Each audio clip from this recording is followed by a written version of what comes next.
Então, os irmãos talvez lembrem que nas últimas 3 semanas, nós vemos trabalhando aí esses versículos do versículo 8 até o 12, falando sobre a vida exemplar cristã. Tá? Então, nós vimos lá, a partir do versículo 8, alguns princípios que nós devemos ter para as nossas vidas. Nós vimos ali depois, a partir do versículo 10, alguns mandamentos que nós devemos obedecer. E agora, no versículo 12, nós chegamos a algumas motivações que devemos ter para poder ter uma vida cristã exemplar. Agora, é importante nós pensarmos em motivações das nossas vidas. Irmãos devem lembrar que a palavra do Senhor diz que o nosso coração é enganoso e desesperadamente corrupto. O profeta Jeremias diz isso. É justamente esse coração enganoso e corrupto que leva muitos crentes a caírem em todo tipo de erro e todo tipo de pecado. Enganados pelos próprios pensamentos e desejos por conta desse coração corrupto, acabam fazendo aquilo que Deus abomina, fazendo aquilo que Deus não se agrada. Mas há ainda um outro problema que encontramos por conta desse nosso coração enganoso e corrupto, que é o seguinte: podemos acabar até estar fazendo coisas corretas, coisas boas ou coisas que teoricamente agradam ao Senhor. Mas, às vezes, o que nos motiva a fazer essas coisas são motivos errados. Motivos pecaminosos. Então, nosso coração enganoso e corrupto pode nos levar a viver a ilusão de que estamos fazendo coisas boas aos olhos de Deus, sendo que por conta da nossa motivação pecaminosa, estamos agindo muitas vezes de forma desleal para com o Senhor. Muitas vezes, vivendo de forma indecente diante de Deus, de forma porca, de forma pecaminosa. Porque o que nos motiva a fazer o que fazemos pode não ser um motivo santo. Pode não ser um motivo que agrada ao Senhor. Então, muitos fazem o que fazem suas boas obras em busca de glória e de reconhecimento, em busca do tapinha nas costas. Você é muito bom, você está fazendo coisa muito boa, Outros por hipocrisia, porque desejam ter uma aparência de piedade, uma aparência de santidade que não tem. Outros ainda fazem o que fazem por ganância ou por interesse material. Boas obras porque aquilo vai fazer alguma coisa boa para a minha vida, vai me trazer um retorno. E outros que fazem essas boas obras porque querem simplesmente barganhar bênçãos com Deus. Olham para Deus e dizem: ó Senhor, eu fiz isso, fiz aquilo, o Senhor deve me abençoar. Então, irmãos, quem vive assim, com qualquer uma dessas motivações erradas, pecaminosas, em verdade vive uma vida que é guiada por motivações pecaminosas. E até aquilo que faz de bom se torna pecado. Porque o que motiva a fazer o que faz, o que motiva a fazer a suposta boa obra, é um motivo errado. Então, o apóstolo Pedro está nos mostrando aqui que nossas vidas devem ser guiadas por motivações santas. O que me motiva a fazer o que eu faço, o que me motiva a servir ao Senhor, adorar ao Senhor, a estar com os irmãos, devem ser motivações, razões santas. E Pedro nos dá aqui 3 motivos, ou 3 motivações que devem guiar as nossas vidas. A primeira está no iniciozinho do versículo 12. E é o fato de que o Senhor nos observa. O apóstolo Pedro diz que, leia comigo o início do versículo 12, porque os olhos do Senhor repousam sobre os justos. O Senhor nos observa. Os olhos do Senhor estão sobre nós. Agora veja, ele começa esse versículo aí com um porquê. A primeira palavra que ele acrescenta. Agora, talvez os irmãos lembrem da semana passada que essas palavras que nós estamos lendo, do versículo 10 até o 12 agora, são citação do Salmo 34. Pedro está citando o que Davi escreveu no Salmo 34. Nós trabalhamos isso semana passada. Mas deixe-me dizer, esse porquê que Pedro colocou aqui no versículo 12, não está lá no Salmo 34. Pedro acrescentou aqui. Porque ele acrescenta essa palavra para enfatizar que aquilo que segue, as motivações que ele apresenta no versículo 12, são as motivações para a vida que ele está descrevendo desde o versículo 8. Então nós vimos lá grandes princípios, né? Sermos de igual ânimo, sermos compadecidos, fraternalmente amigos, misericordiosos, todas essas coisas nós vimos 3 semanas atrás. Tá? Então aqui uma vida santa, uma vida exemplar. Depois ele nos apresentou mandamentos que nós deveríamos obedecer, apartar-se do mal, né? Praticar o que é bom, buscar a paz. Tudo isso, né, quando nós colocamos isso em prática, são formas de mostrar que nós temos uma vida cristã exemplar, uma boa vida cristã. O porquê, portanto, do versículo 12, é para mostrar os motivos de procurar fazer todas essas coisas. Então, por que eu vou procurar ter o mesmo ânimo, o mesmo pensamento dos meus irmãos? Por que eu serei compadecido para com os necessitados? Por que eu devo buscar ser fraternalmente amigo dos meus irmãos? Por que eu devo ser misericordioso? Por que eu devo obedecer aos mandamentos de Deus? Porque Deus, né, nos dá motivações santas para fazer isso. E o primeiro motivo, como eu falei, é porque o Senhor nos observa. O fato de que o Senhor o fato de que o Senhor nos observa traz sobre nós uma grande advertência. A distinção de todos os ídolos dos povos, cujas imagens têm boca, mas não falam, têm olhos, mas não veem, têm ouvidos, mas não ouvem. O Senhor, o Deus que nós adoramos, o único e verdadeiro Deus, ele tem os seus ouvidos abertos para, ou melhor dizendo, tem os seus olhos direcionados para as nossas vidas. Ele nos contempla a todo momento, ele sabe por onde andamos, ele vê os nossos passos. Não há momento em nossa vida que não seja esquadrinhado pelo Senhor. Porque ele é o verdadeiro Deus, nenhum outro Deus, nenhum dos ídolos dos povos se compara ao Senhor. Veja comigo no Salmo de número 96. Salmo de número 96. Nós vamos ler ali o versículo 5. Salmo 96, versículo 5 diz: porque todos os deuses dos povos não passam de ídolos. O Senhor, porém, fez os céus. Veja como o salmista aqui faz um grande contraste. Ele diz que os supostos deuses das nações, dos povos, né, das culturas do mundo, são ídolos.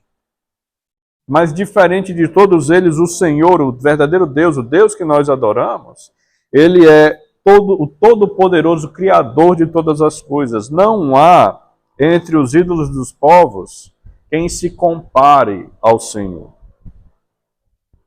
Agora, o fato de que esse Deus Todo-Poderoso nos observa também traz para nós um grande encorajamento. Porque nos lembra de que não há, nem nunca haverá um momento da nossa vida que não foi esquadrinhado, contemplado, visto pelos olhos do Senhor. Os seus olhos nos acompanham em todo o tempo, em todo lugar.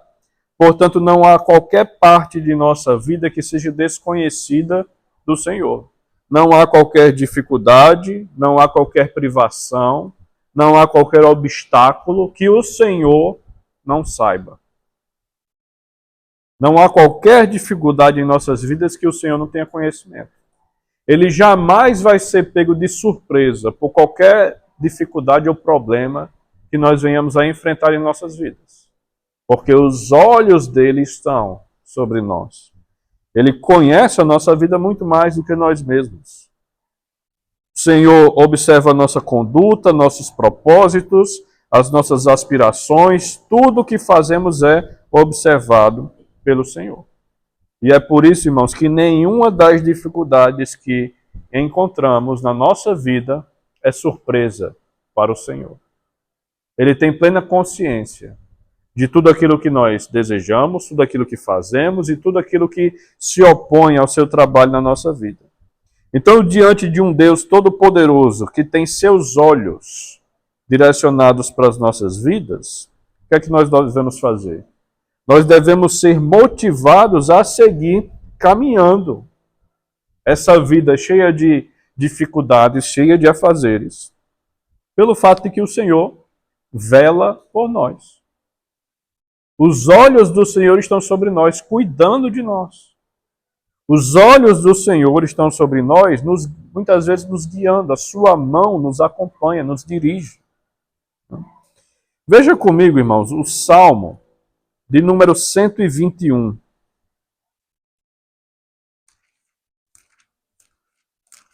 Salmo de número 121, nós vamos ler. Vamos ver esse salmo completo? Veja o que o Salmo 121 diz. Eleva os olhos para os montes. De onde me virá o socorro? O meu socorro vem do Senhor que fez o céu e a terra. Ele não permitirá que os teus passos vacilem, não dormitará aquele que te guarda. É certo que não dormita, nem dorme o guarda de Israel. O Senhor é quem te guarda, o Senhor é a tua sombra, a tua direita. De dia não te molestará o sol, nem de noite a lua. O Senhor te guardará de todo mal, guardará a tua alma. O Senhor guardará a tua saída e a tua entrada desde agora para todo sempre. Os olhos do Senhor estão sobre nós, colocando em prática o que esse salmo nos diz. Do Senhor vem todo o socorro, do Senhor vem toda a proteção, tudo aquilo que precisamos para seguir caminhando, apesar das dificuldades, dos problemas que nós enfrentamos nesse mundo. Nós precisamos sempre lembrar que Deus é mais capaz de cuidar de nós do que nós mesmos. Nós podemos nos esforçar, tá? Colocar em prática todo o esforço, colocar em ação todas as nossas forças e mesmo assim, né, ainda falharmos nas coisas que temos para fazer. Deus não é assim. Deus é todo-poderoso. Ele é a providência de Deus é que é a nossa segurança. É a providência de Deus que nos mantém firmes nos nossos caminhos. Né? Pensar sobre isso me fez lembrar a argumentação de um autor chamado Jerry Bridges sobre a soberania de Deus. O pastor Mark, alguns meses atrás, falou várias vezes, né, desse autor, aquele livro O Poder Transformador do Evangelho. Agora eu cito aqui outro livro desse mesmo autor, que é Confiando em Deus. E o Jerry Bridges escreve esse livro justamente para nos levar a refletir sobre a soberania de Deus nos momentos de maior dificuldade. Quando a vida nos fere, quando a vida nos aflige, quando nós estamos passando por grandes problemas. Aí é que nós devemos colocar nossa confiança em Deus em prática. Né? E no segundo capítulo desse livro, ele quer tratar da soberania de Deus sobre aquilo que nos golpeia, que nos aflige, que nos fere. E ele inicia o capítulo falando sobre um livro que foi publicado lá nos Estados Unidos nos anos 80, que foi uma febre. Né? Entre os mais vendidos durante muito tempo, né? Muitas das avaliações que eram postadas sobre esse livro que foi publicado lá, dizia que era um livro que todas as pessoas deveriam ler, porque é muito esclarecedor, muito enriquecedor e coisas do tipo. Né? Agora, esse livro foi escrito por um rabino judeu, um mestre do judaísmo, né? E aquele livro, ele tinha reflexões sobre o livro de Jó. Então imagine um rabino judeu escrevendo reflexões sobre o livro de Jó, né, escritura do judaísmo, escritura do Antigo Testamento. E a conclusão que esse homem chega, ele diz o seguinte: o autor do livro de Jó foi forçado a escolher entre um Deus bom, mas que eventualmente é impotente contra as coisas que acontecem em nossas vidas, ou em um Deus soberano, mas que não é totalmente bom. Veja a argumentação desse homem. Ele está dizendo, diante do mal que veio na vida de Jó, ou Deus é bom, mas não tem poder para intervir, ou Deus tem poder para intervir, mas não é completamente bom, porque deixou Jó sofrer. Né?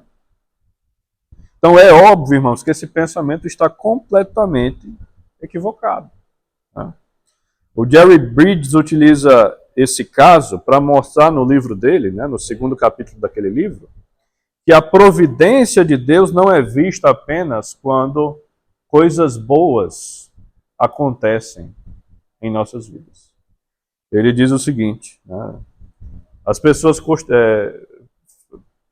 várias vezes dizem, graças a Deus, porque a providência de Deus trouxe para mim, né, a bênção de um trabalho, Deus providenciou um emprego quando eu precisava, Deus providenciou um carro, uma casa quando eu precisava, né? Mas as pessoas não dizem, graças a Deus, porque pela providência de Deus eu sofri um acidente de carro e fiquei tetraplégico. Mas a verdade, irmãos, é que a providência de Deus, ela é responsável até mesmo por coisas que ferem a nossa carne. Principalmente aquelas que aos nossos olhos, causam sofrimento. Por quê? Nós temos esse coração enganoso e corrupto. E muitas vezes precisamos ser até disciplinados por Deus. E às vezes nós, por conta da dureza do nosso coração, só nos corrigimos com a dor e com o sofrimento. E Deus sabe disso. E Deus tem toda a sabedoria, todo o poder para agir nas nossas vidas dessa forma. Talvez foi isso que aconteceu com Jó.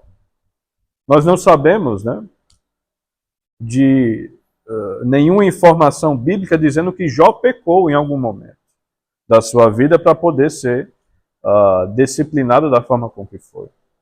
Mas nós vemos lá nos últimos capítulos do livro de Jó, né, o escritor dizendo que o último estado de Jó foi muito mais abençoado do que o primeiro. Então, grandes bênçãos chegaram na vida de Jó, mas ele passou por aflições. O Senhor Jesus também nos disse para os seus discípulos, né? Na vida tereis aflições. Nós devemos saber que os olhos do Senhor estão sobre nós, os olhos do Senhor nos observam, até mesmo quando nós estamos passando por grandes problemas, grandes dificuldades. Quando a vida nos fere, nos golpeia, nos aflige. Os olhos do Senhor estão sobre nós. Então, toda a providência de Deus é benéfica. Toda a providência de Deus coopera para o bem, porque os olhos de Deus estão sobre cada detalhe de nossas vidas. Então, essa é a primeira motivação para nós vivermos. Primeira motivação para nós fazermos aquilo que fazemos para o Senhor, de praticarmos boas obras e continuar caminhando essa jornada essa peregrinação que nós estamos passando aqui, de forma com motivações santas. O Senhor nos observa. O segundo motivo que Pedro nos dá está mais ou menos no meio do versículo 12. Volte comigo aí para 1 Pedro, capítulo 3, versículo 12. Se antes Pedro, citando o Salmo, né, falou sobre os olhos do Senhor, agora ele vai falar sobre os seus ouvidos. Ele diz, e os seus ouvidos estão abertos às suas súplicas.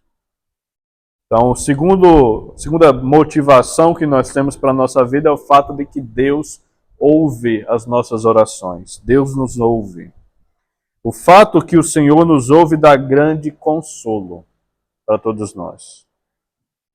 Por meio de nossas orações, podemos direcionar ao Senhor as nossas necessidades, as nossas privações, e além disso, podemos rogar a Ele por livramento dos perigos que estão ao nosso redor. Mas, acima de tudo, nos dá consolo pelo fato de que os ouvidos do Senhor estão abertos às nossas súplicas. Ou seja, nossas orações não são palavras ao vento. Nossas orações não são palavras que são levadas sem destino. Elas vão diretamente à pessoa do Senhor. E elas estão indo a alguém que tem os seus ouvidos abertos para escutá-las e que tem todo o poder para intervir com a sua providência. Veja comigo, irmãos, no livro do profeta Jeremias, capítulo 29, no versículo 12. Então, Jeremias 29, 12. Veja o que o profeta diz aqui. Então, me invocareis, passareis a orar a mim, e eu vos ouvirei. É importante nós vermos que Jeremias escreve essas palavras em um contexto de grande dificuldade para o povo de Israel. O povo de Israel, o povo de Judá, na verdade, estava completamente afastado do Senhor. Jeremias escreve essas palavras na iminência da chegada dos exércitos da Babilônia para destruir Jerusalém, para invadir Judá.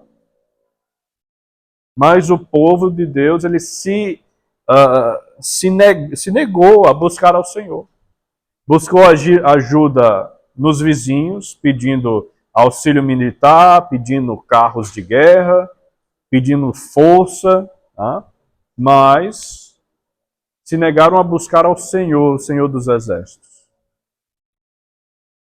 E Jeremias escreve: vocês orarão a mim e eu ouvirei as suas orações.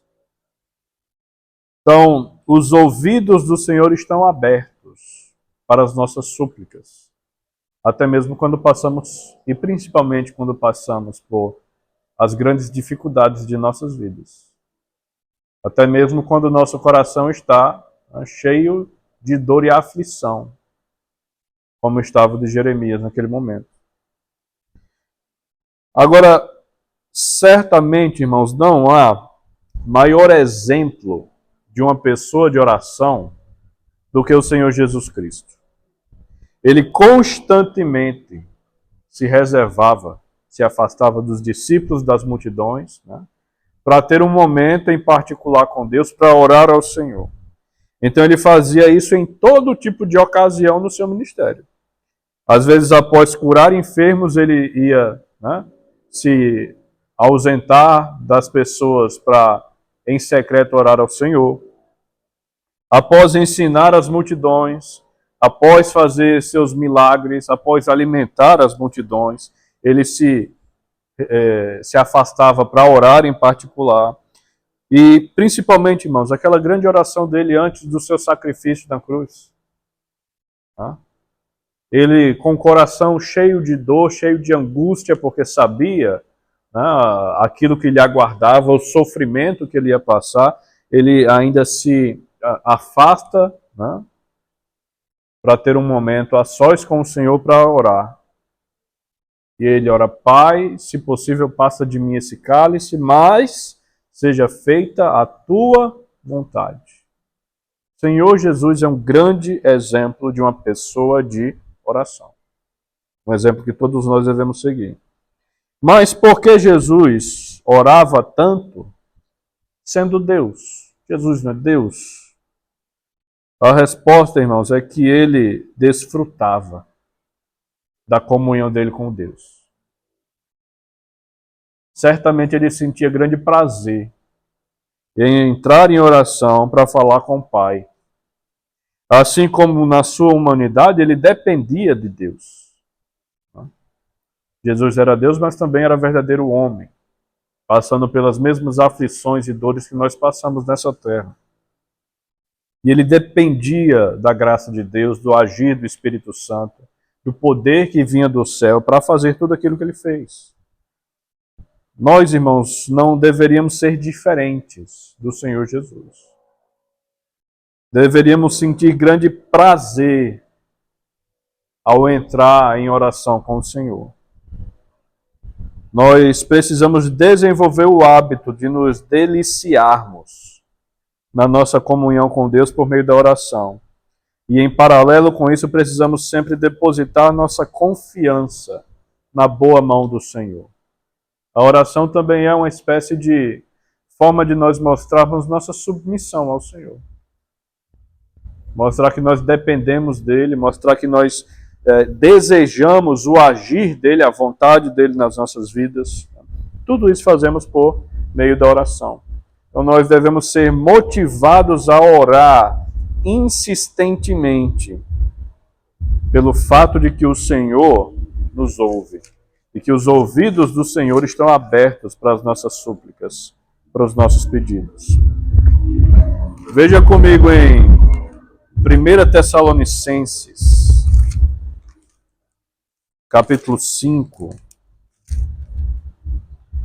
Veja o que o apóstolo Paulo aqui escreve nos versículos 17 e 18. 1 Tessalonicenses, capítulo 5, versículos 17 e 18. Ele diz: orai sem cessar. Em tudo dai graças, porque esta é a vontade de Deus em Cristo Jesus para convosco. Orar sem cessar. Diante de todas as situações de nossas vidas, darmos graças a Deus. Como é que nós fazemos isso? Também por meio da oração. Nós devemos orar ao Senhor. Devemos ser motivados a orar ao Senhor pelo fato de que os seus ouvidos estão abertos para ouvir as nossas súplicas. Então, isso me lembra, irmãos, um testemunho de um pastor que eu vi recentemente. Então, é certo que eventualmente nós vamos enfrentar situações nas nossas vidas em que nossas mãos vão simplesmente estar atadas, né? Nós não vamos ter nada para fazer diante das situações, porque às vezes são tão complexas, são tão difíceis que nós simplesmente não temos o que fazer. E certa vez eu ouvi o testemunho de um pastor sobre uma situação assim. E ele foi procurado por uma senhora, uma irmã da igreja, e essa irmã tinha acabado de receber uma mensagem do seu marido, que estava viajando, estava em outro estado, e esse marido estava desconfiando de que aquela mulher estava o traindo. E na mensagem, eu não sei se foi mensagem ou se foi ligação, né, o marido estava implacável, não aceitava nenhuma das palavras de sua esposa, ele teve essa desconfiança viajando, ninguém sabe exatamente porquê, e ele simplesmente não aceitava a palavra de ninguém, depois que aquela desconfiança ficou presa no coração dele. Como eu falei, ele estava em outra cidade, estava inacessível, tanto para a esposa quanto a irmã, estava inacessível ao pastor. Então a decisão do pastor, portanto, foi o seguinte: ele disse para aquela irmã: vamos orar para que Deus utilize alguém ou alguma circunstância, alguma situação que faça apaziguar a fúria do seu esposo. Vamos orar para que Deus use alguma coisa onde ele está, lá do outro lado do país, né, para mudar o ânimo do seu marido. Então eles oraram. E alguns dias depois, né, os dois receberam uma ligação daquele homem. Aí aquele homem disse que havia conversado com certa pessoa e através daquela conversa Deus havia mudado o coração dele. E ele já não estava mais com aquela desconfiança para com a sua esposa, né? Então, como diz o Tiago, né? Em muito pode a súplica do justo, e muito pode a oração do servo de Deus. Não é sem motivo, irmãos, que Deus nos chama à oração. Os seus ouvidos estão abertos para ouvir as nossas súplicas. E a mão dele também está pronta para intervir nas nossas vidas. Agora veja comigo, finalzinho do versículo 12. Estamos em 1 Pedro, capítulo 3, versículo 12, mais uma vez. E o finalzinho do versículo diz: Mas o rosto do Senhor está contra aqueles que praticam males. Então aqui nós temos um terceiro motivo, ou melhor dizendo, uma terceira motivação para as nossas vidas. O Senhor, o Deus que nós adoramos, é santo.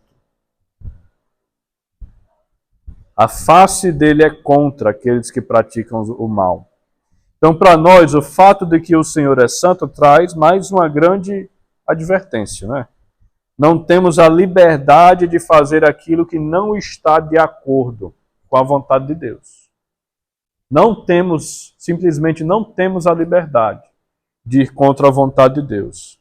Quando praticamos o que desagrada a Deus, nós sofremos grandes consequências na nossa vida, na nossa família, na nossa igreja, e até o povo de Deus como um todo sofre com a imundície que é trazida para dentro do corpo de Cristo por meio quando nós fazemos aquilo que desagrada ao Senhor. Agora, nas palavras de Pedro, veja que essas três motivações que nós estamos trabalhando nesse versículo estão completamente vinculadas umas às outras.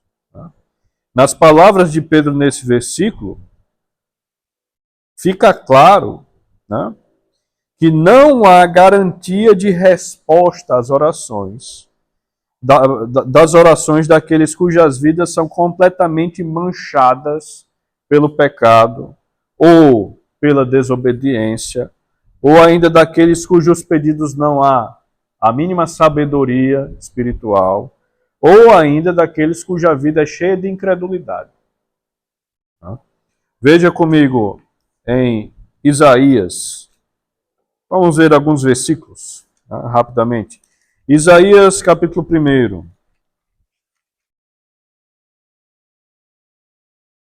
Isaías, capítulo 1, versículo 15.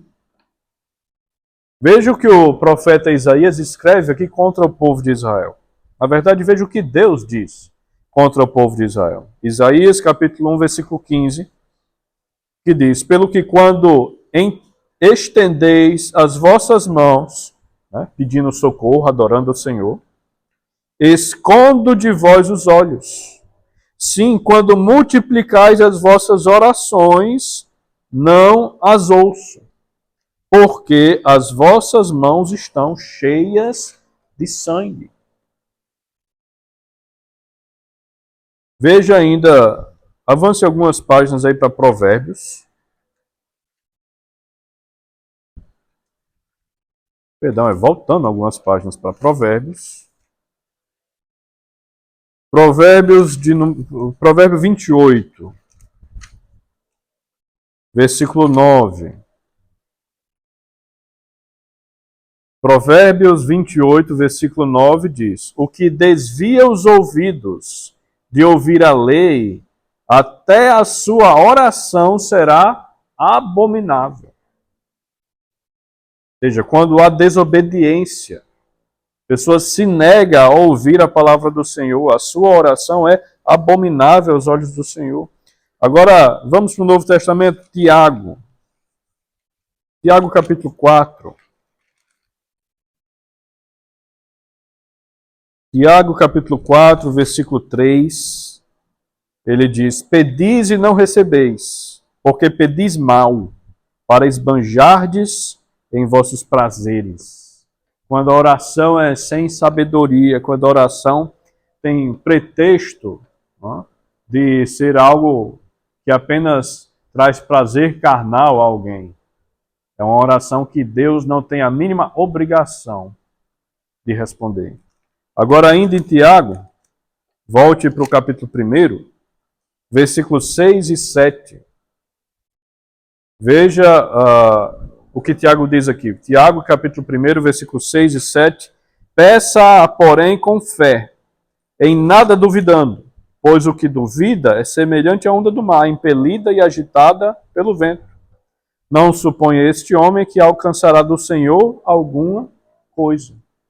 Deus não tem também obrigação, não garante resposta a uma oração cheia de incredulidade. Então, por que, irmãos, essas coisas acontecem? Por que Deus não dá ouvido a esses tipos de oração que nós vimos aqui? Porque Deus é santo. O Senhor que nós adoramos é santo. Deus abomina tudo aquilo que é mal, tudo aquilo que é perverso. E certamente, orações como essas que nós lemos nesses últimos versículos são orações cheias de maldade e cheias de perversidade. Orações que confrontam a vontade do Senhor. Tudo o que fere a sua santidade, tudo o que o aborrece, tudo isso leva à ira. Deus abomina todas essas coisas. A ira de Deus está sobre aqueles que agem dessas formas. Então, diante disso, diante do fato de que o Senhor é santo, nós devemos ser motivados a lutar contra todo desejo e pensamento de fazer o mal, porque o Senhor é santo. Veja, nós estávamos com Tiago aberto, né? Veja Tiago capítulo 1, versículos 14 e 15, ele diz, ao contrário, cada um é tentado pela sua própria cobiça, quando esta o atrai e seduz. De onde que vem, né, todos os males de nossas vidas? Veja o versículo 13. Ninguém, ao ser tentado, diga, sou tentado por Deus. Porque Deus não pode ser tentado pelo mal e Ele mesmo a ninguém tenta. Ao contrário, cada um de nós, irmãos, nós somos tentados por aquilo que vem de dentro de nós, pela nossa própria cobiça, que nos atrai e nos seduz. Ele diz, então a cobiça, depois de haver concebido, dá a luz ao pecado, e o pecado, uma vez consumado, gera a morte. Então, quando nós damos ouvido aos nossos pensamentos cobiçosos, nós, né, somos tentados por aquilo que surge de dentro de nós. Então, veja, um grande pastor, século XVIII, se não me engano, né, o Matthew Henry, ele, ao estudar essa passagem que nós estamos lendo aqui, ele disse o seguinte: embora Deus seja infinitivamente bom, ele abomina pecadores impenitentes, aqueles pecadores que não pedem perdão pelos seus pecados. E vai derramar sua ira sobre aqueles que fazem o mal. Ele vai fazer o que é correto aos seus olhos e fazer justiça ao mundo. E a sua bondade não é impedimento para que ele faça a justiça. Então, diante disso, diante do fato que o Deus que nós adoramos é santo e justo e que ele promete justiça e vingança contra o mal, a santidade de Deus, essa santidade de Deus, deve ser o motivo pelo qual nós lutamos pelo pecado. Há pessoas que lutam pelo pecado por distintos motivos. Tá? Alguns lutam pelo pecado porque estão buscando uma saúde melhor. Tá? Então deixam de lutar contra, por exemplo, o vício, não porque isso desagrada a Deus, mas porque ele quer ter uma vida mais saudável. Tá? Uns tentam lutar contra a gula, não porque isso fere a santidade de Deus, mas porque isso vai trazer para ele saúde. Né? Tudo isso são motivações erradas. Nós devemos lutar contra o pecado porque Deus abomina o pecado. Porque Deus é santo. Deus é santo. E essa deve ser a motivação que deve nos levar a lutar contra o pecado. Né? Então, irmãos, diante desses três motivos, essas três motivações, né, que o apóstolo Pedro dá para as nossas vidas, né, o fato de que o Senhor nos observa, o fato de que o Senhor nos ouve, o fato de que o Senhor é santo, nós concluímos aqui constatando que os olhos do Senhor estão sobre todas as pessoas, sejam justas ou sejam aquelas que praticam o mal. Todos têm a vida esquadrinhada pelo Senhor. Então, diante disso, nós devemos perguntar a nós mesmos: o que estamos fazendo com as nossas vidas? O que o Senhor vê quando olha para nós, quando contempla aquilo que fazemos ou deixamos de fazer? O que é que o Senhor enxerga? E aquilo que nos motiva a fazer o que fazemos, a viver nesse mundo, a adorar ao Senhor, a vir para a igreja, a fazer boas obras, o que é que as coisas que nos motivam a fazer tudo isso? Essa motivação é boa e agradável aos olhos do Senhor? Ou será que nós vivemos simplesmente para cumprir desejos pecaminosos que surgem no nosso coração? Então, são perguntas que nós devemos fazer para nós mesmos, irmãos, a todo momento. Vamos esquadrinhar nossa vida, nosso coração, e tentar identificar quais são os motivos ou quais são as motivações que nos levam a viver neste mundo. Que sejam motivações santas. Que Deus nos ajude a desenvolver motivações que lhe agradam, que reflitam a santidade dele. Vamos orar. Senhor nosso Deus e nosso Pai,